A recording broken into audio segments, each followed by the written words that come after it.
امام کس کو ہونا چاہیے؟ کہیں کا بھی ہو، امام کہیں کا بھی کس کو ہونا چاہیے؟ میری کتاب ہے مسئلہ امامت، وہ بھی وہیں سے چھپی ہے۔ کون امام ہو سکتا ہے؟ موٹی بات، مقتدی اور امام کا عقیدہ یہ شرائط میں سے ہے۔ امامت کی 6 شرطیں ہیں۔ کون امام ہو سکتا ہے؟ کتنی شرطیں؟ 6۔ ان میں سے ایک شرط یہ ہے کہ مقتدی اور امام کا عقیدہ ایک ہو۔ اگر دونوں کے عقیدوں میں فرق ہے نماز قائم ہوگی۔ مشکات شریف کی حدیث، مشکات شریف میں حدیث، حضور صلی اللہ علیہ وسلم نے ایک شخص کو دیکھا، اس نے قبلے کی طرف منہ کر کے تھوکا، تھوک پھینکی جس طرف قبلے کی سمت، مثلا اس طرف قبلہ ہے تو اس نے اس طرف منہ کر کے تھوکا۔ حضور صلی اللہ علیہ وسلم نے دیکھ لیا، لوگوں کو بلا کے کہا یہ کون ہے؟ انہوں نے کہا ہماری مسجد میں امام ہے، ہمارے محلے میں۔ فرمایا آئندہ اس کو امام نہ بنانا، آئندہ اس کو امام، حدیث کہاں ہے؟ مشکات شریف میں، آئندہ اس کو امام نہ بنانا۔ کیوں؟ اس نے قبلے کی سمت کی تعظیم نہیں کی، قبلے کی نہیں، قبلے کی جس طرف قبلہ ہے اس سمت، کچھ لوگ سمت بولتے ہیں، اس سمت کی تعظیم نہیں کی، لہذا یہ امامت کے لائق نہیں۔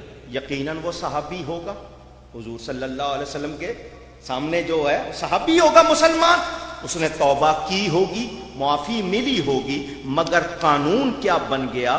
جو قبلے کی سمت کی تعظیم نہیں کرتا وہ امامت کے لائق اونچی۔ مجھے ایک سوال کا جواب دینا، قبلہ یا اس کی سمت افضل ہے یا میرا نبی افضل ہے؟ اونچی، سب کا جواب چاہیے، میرا کہنا نہیں، صحیح حدیث ہے، حضور صلی اللہ علیہ وسلم نے غلاف کعبہ تھاما اور کہا اے کعبے تو مجھے بہت پیارا ہے، مگر مجھے قسم ہے اس ذات کی جس نے مجھے حق کے ساتھ بھیجا، جس کے قبضہ قدرت میں میری جان ہے، مرد مومن کی عزت اللہ کے نزدیک تجھ سے بھی زیادہ ہے۔ مرد مومن کی عزت زیادہ کعبے سے، تو جس کا کلمہ پڑھ کے کوئی مرد مومن بنتا ہے اس نبی کی کتنی عزت، تو جو کعبے کی سمت کی تعظیم نہیں کرتا، حضور نے فرما دیا اس کو امام نہ بنانا، تو جو میرے نبی کی تعظیم نہ کرے،